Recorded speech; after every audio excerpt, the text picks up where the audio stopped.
Hi everyone. So I get asked this a lot about what yoga means to me. So I thought I'd make a quick video just talking about it. If you've been following me on Instagram at Ismini, then you probably know this, a little bit. But if not, and you're quite new to either my YouTube channel or Instagram or things like that, then I'll quickly explain how I got into yoga and what I believe it means to me. So, yoga comes from the root yuj, which is in Sanskrit, and it means union. So it's basically that we unite the mind and the body. The goal of yoga is to prepare for meditation. So yoga includes breathing, asanas, the postures, all sorts. So it's not just the practice that we normally see, but the practice that we do see actually prepares for meditation, which then, you have this view of moving into enlightenment. Now for me, when I first started yoga, I actually hated it.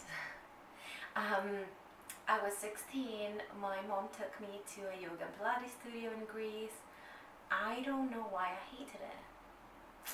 I was suffering from bulimia for a really long time. I'm not going to really go into it. I'm so much better now. Body image wise and some other stuff, obviously, you have your good and your bad days. But at the time it was really, really bad. So I think I just thought that yoga wasn't challenging enough. For me, it wasn't calorie burning enough, which is untrue if you're doing Ashtanga and power yoga and things like that. But at the time, I think the yoga class that I had seen was more of a sort of restorative yoga. So I completely ditched it, didn't really get into it, didn't like it. So when I moved to England to do my undergrad, I moved to Plymouth in the UK, so the southwest. And in my second year of uni, I decided, you know what?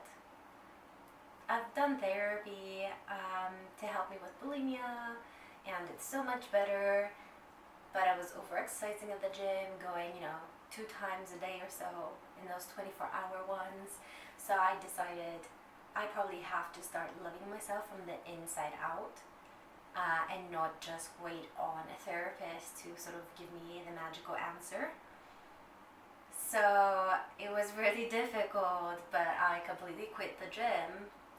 So you can imagine I was shaking like this, like like an addict, sweating, all this stress. So I thought, you know what, let's just reset the whole thing.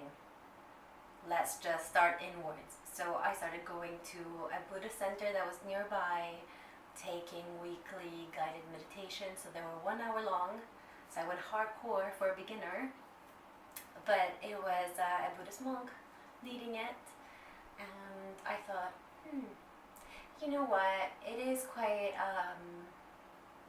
it is helping, my mind is quieting down, it's working, cool.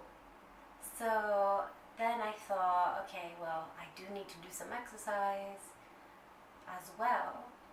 Why don't I try yoga again, since it goes hand in hand with meditation, and it's basically like moving meditation, especially if you're doing, Ashtanga Vinyasa, that sort of thing. So that's how I pretty much started.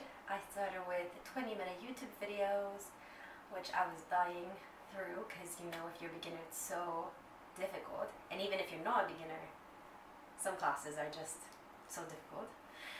And then when I gained the courage, I started going to the yoga loft in Plymouth almost every day actually, and I tried all sorts of different yoga classes. So my first one was Ashtanga, tried Vinyasa Hatha, even Acro Yoga later on, and it just made such an impact in my life and the way I perceive myself and the world. It was magical. I think in the very, at the very beginning, all I could think about was the asanas and the postures and how I'm gonna learn to do a headstand and all that sort of thing, building up stamina, all that, flexibility, super cool, especially for women.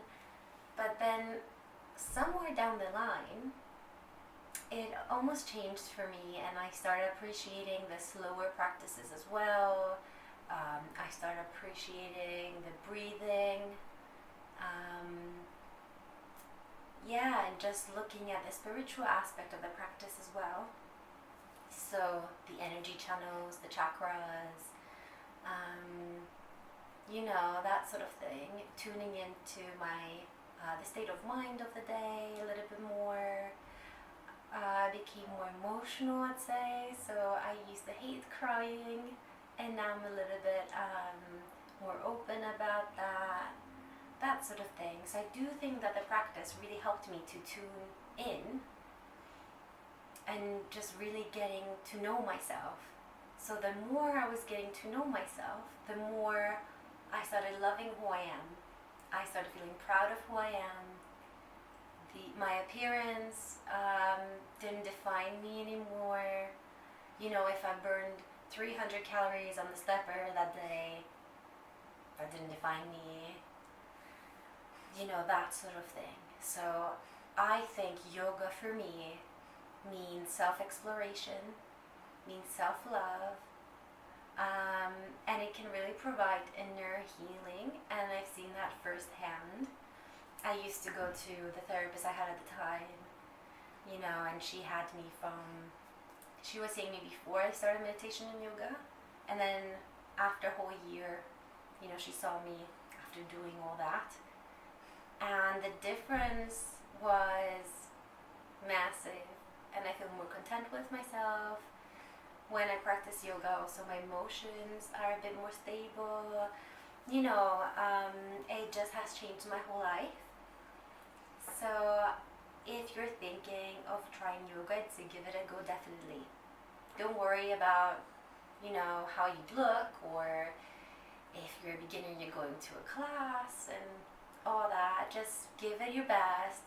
Try and not have any attachment to the practice in terms of, having ego that you want to be able to do this posture, or you can't do that posture, so that means you're worthless, or so on, so on.